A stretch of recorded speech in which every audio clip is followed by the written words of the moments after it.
I made a mistake in my last video about this cream, and I only found out because I put it under a microscope.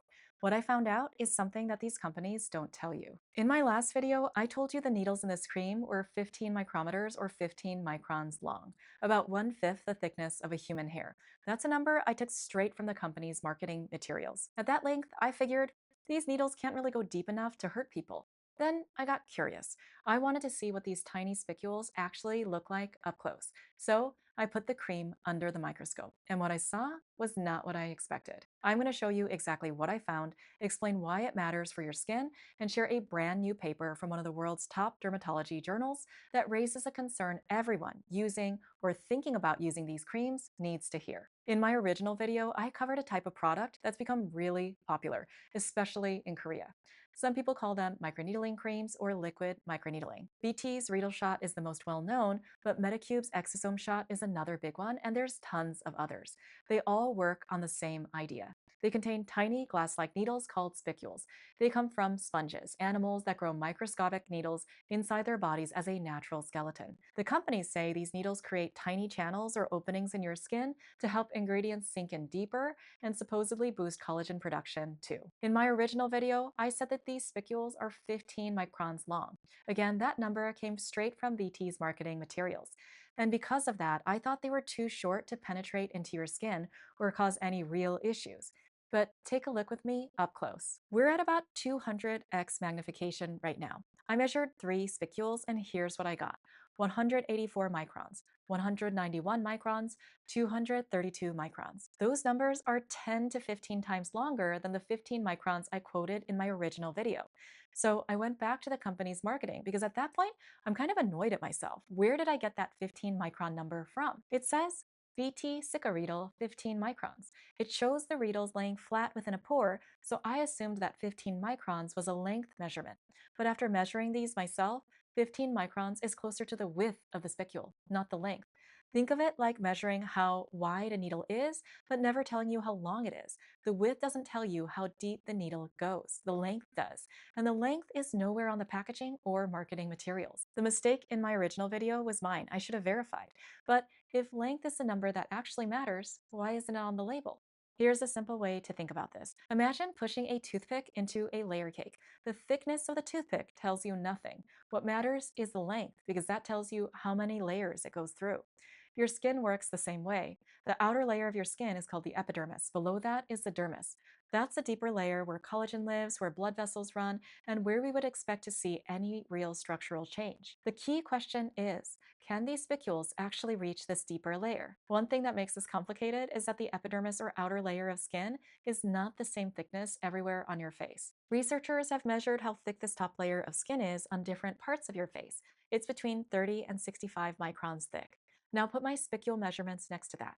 The spicules I found were 184, 191, and 232 microns long. The shortest spicule I measured is almost 3 times longer than the thickest epidermis on your face. On thinner areas like the eyelids, these spicules are 6 to 8 times longer than your epidermis.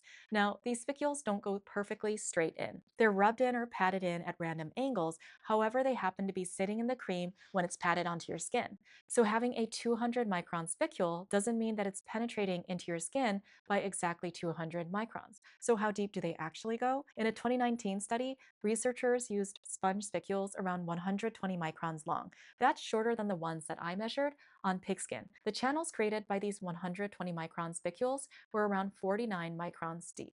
I want to be really clear. This was pigskin, not human skin, but pigskin is one of the closest animal models we have to humans in terms of how it's structured. In other studies on pig and mouse skin, the spicules stayed embedded in the skin for more than 72 hours. We don't have direct measurements in human facial skin that would require taking biopsies and leaving scars on people's faces. But the gap between what companies are saying we know and what the science actually shows is significant. And this raises a question that I don't think anyone in the beauty industry is asking. Under federal law, at least in the US, there is a clear line between cosmetics and regulated products like a drug or device. A cosmetic might change the way your skin looks on the surface, like a moisturizer or foundation. It doesn't need FDA approval or clearance. But once a product physically penetrates your skin like these spicules do and claims to change your skin structure, like improving your nasolabial folds, That makes it closer to a medical device, no matter what the other ingredients in the cream are. Nobody seems to be asking whether these products need more FDA oversight. These products went from a trend in Korea to selling tens of thousands of units a month in the US, with no regulatory body like the FDA looking like, is this even safe to do? And here's something I think is really important. With real microneedling, these needles go into the skin and they come straight back out. They make a channel and leave. These spicule creams are totally different. These spicules stay in your skin. You're not just making a temporary channel, you're leaving a foreign material behind inside your skin on purpose. That is a fundamentally different situation. And here is something that most people don't stop to think about. People talk about deeper absorption as if it's always a good thing. It isn't. There are home microneedling kits with metal needles, usually between 250 and 500 microns long. Longer needles, like 1000 or 2500 microns, are used in doctor's offices and med spas. Here's what worries me, whether we're talking about home microneedling kits or spicule creams. When I reviewed the ingredients list of serums that come with microneedling kits, the ones you're told to apply during or right after microneedling with them, many of them contain potential contact allergens. Fragrances, preservatives, plant extracts. These are some of the most common causes of allergic contact dermatitis from cosmetics. These are ingredients that may be perfectly fine sitting on the surface of intact skin, but it's a completely different conversation when they're being forcibly driven into deeper layers. For example, these three women developed facial granulomas after microneedling with a vitamin C serum in a med spa. Some of these women even had joint pain, fevers, and high markers of inflammation in their blood just from microneedling with vitamin C. Applying topical products that aren't meant for deep skin penetration can trigger unexpected reactions. When you break the skin's barrier on purpose, you are bypassing one of the immune system's most important filters, and you risk getting sensitized to chemicals that shouldn't be in your dermis. And once your skin gets sensitized to something, you can develop a contact allergy to it for life, meaning that every time you're exposed to that chemical, like lanolin or linalool, you end up with a rash. Deeper penetration is a double-edged sword. Making holes in your skin to let actives reach deeper into the dermis also gives allergens a shortcut to your dermis too. So when these spicule creams are marketed for improving absorption, think about what's actually being absorbed. And do you really want all of it reaching tissue it was never really tested for? This brings me to a paper just published in the JAD, one of the most important dermatology journals in the world. The paper is called Hidden Risks Behind the Cosmetic Use of Silica Spicules for Transdermal Delivery, written by a group of dermatologists in New York. I want to give credit to Dr. Andrea Suarez, also known as Dr. Dre. She raised this concern earlier in her own video about these products. I don't watch other people's skincare content because I worry my videos will be influenced by them. But from conversations I've seen about this video on Reddit, she was asking the right question before I was. When a foreign material gets into the deeper layers of your skin, past the epidermis and into the dermis, your immune system sometimes reacts to it. If your body can't break the material down or push it out, it does something else entirely. It builds a wall around it, a shell of immune cells. That's called a granuloma. On the skin, a granuloma usually shows up as a firm bump or nodule. The tricky part is that it could just look like a pimple, a cyst, rosacea, or acne on the surface. Now, to be very clear, no one has reported a granuloma from a spicule cream yet. But these products only became popular a few years ago, and granulomas don't always show up right away. In one published case, a stonemason was sprayed in the face with rock dust from a saw. The dust contained silica, the same material these spicules are made of. He cleaned up, healed, and went on with his life. Then, 22 years later, he developed firm bumps and red patches on his face, right where the dust had hit him. In another case, silica from a minor wound caused granulomas after a 26-year delay. And in a third case, the delay was about 20 years. In all these cases, the silica just sat there, not causing any problems for years or decades. Then, for reasons we don't fully understand, the immune system suddenly decided to react. Now, you might be thinking, I've been using this for a year and nothing's happened to me. I'm fine. I want to address that head on. Just because you're not reacting right now doesn't mean you're in the clear forever. We've seen this play out with cosmetic filler. During COVID, something weird started to happen. People who had gotten filler injections years before, even 9 years earlier, developed swelling and inflammation at their filler sites after getting COVID or the COVID vaccine. The immune response to the virus or vaccine triggered a reaction to material that had been sitting quietly in the skin for years. Fillers and silica spicules are not the same thing, but the lesson applies. Foreign materials in the skin can cause delayed reactions, sometimes decades later. There's actually one way spicules are more concerning to me than fillers. Hyaluronic acid filler can be dissolved with an injection if a reaction develops. Silica cannot. Your body has no way to break it down.